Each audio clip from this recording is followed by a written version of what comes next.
My name is Anna Martinez, a 38-year-old middle school teacher. I've spent most of my life doubting God and faith. But on that fateful day, the day my heart stopped beating, everything changed. What I saw and heard cannot be kept to myself. I must share it with you. I once believed in God. Growing up in a Christian home, I knew Bible verses by heart. But when my husband died in a tragic accident 3 years ago, my faith crumbled. Each night, as I watched my 10-year-old son sleeping, I asked myself, if God really loves us, why did he let this happen?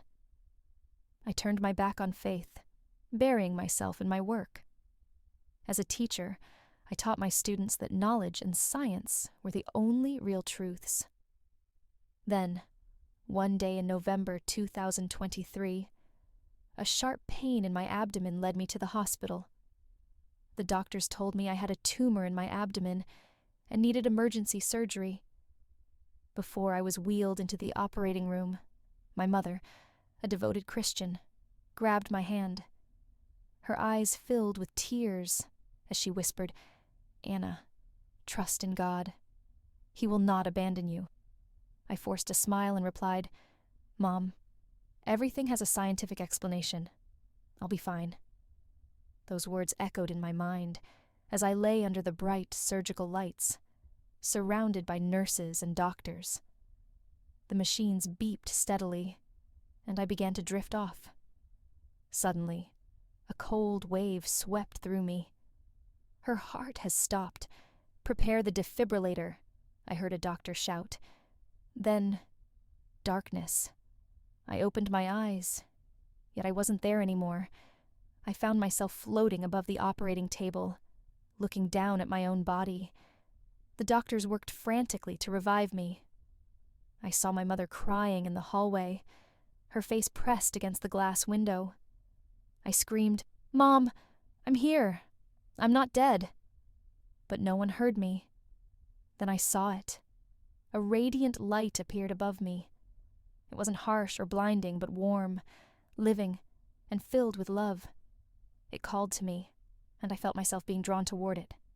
A voice, familiar and filled with authority, yet overflowing with love, spoke. "Anna, my child, do not be afraid." I turned and saw him, Jesus. The light from him was so intense I couldn't see his face clearly, but I felt his presence. Tears streamed down my face as I fell to my knees. "I'm not worthy to stand before you." But Jesus reached out his hand, lifted me up, and said, "Come with me. I have something to show you." In an instant, I stood beside Jesus in the middle of a bustling city.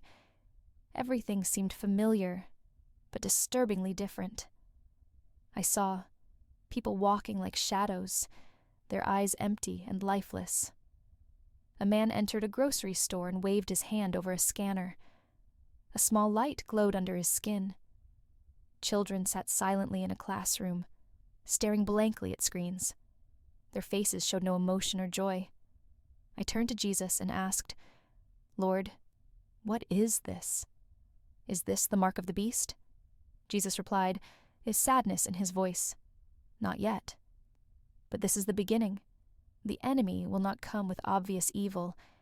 He will come with promises of convenience and safety."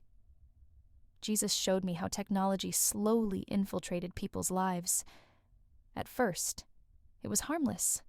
Medical chips to detect diseases and improve health. Then, it integrated with human minds, controlling emotions, thoughts, and even memories. Those who refused were ostracized, losing jobs, homes, and access to food. I saw a large church filled with people. The pastor stood at the pulpit, declaring, "This is just technology. It has nothing to do with our faith." Jesus turned to me and said, "Many will be deceived because they do not know my word. They will accept it out of fear and the desire for comfort." My heart broke as I watched parents take their children to receive implants, believing they were protecting them. But then, Jesus showed me a different group of people, those who refused the technology. They were cast out of society, living in forests or small communities. They prayed together, shared food, and trusted in God's provision. I saw angels surrounding them, protecting them from harm. I saw food miraculously multiply, like manna in the wilderness. Jesus said to me, "I will not abandon my faithful ones. Tell them, be strong and do not be afraid." Jesus looked at me, his eyes filled with love and purpose. "Anna, you must go back. Share what I have shown you. Those who seek the truth will hear my voice." I felt myself being pulled away. I cried out, "Lord, don't let me leave yet. There's so much more I need to know." Jesus smiled gently and said, "What I have shown you is enough. Go and tell them." I awoke suddenly, gasping for air. The machines beeped loudly, and I saw the faces of doctors and nurses staring at me in shock. My mother was holding my hand, tears streaming down her face. The doctors said my heart had stopped for over 7 minutes. But I knew I had truly seen Jesus. If you are hearing my story, I beg you, do not be deceived by false promises of safety and convenience. Turn back to God while there is still time. Study His Word and seek His presence, because the days are short.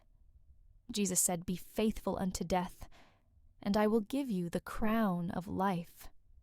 Revelation 2:10. The world will offer you many things, but nothing is worth losing your soul. Trust in Him. He has already overcome the world,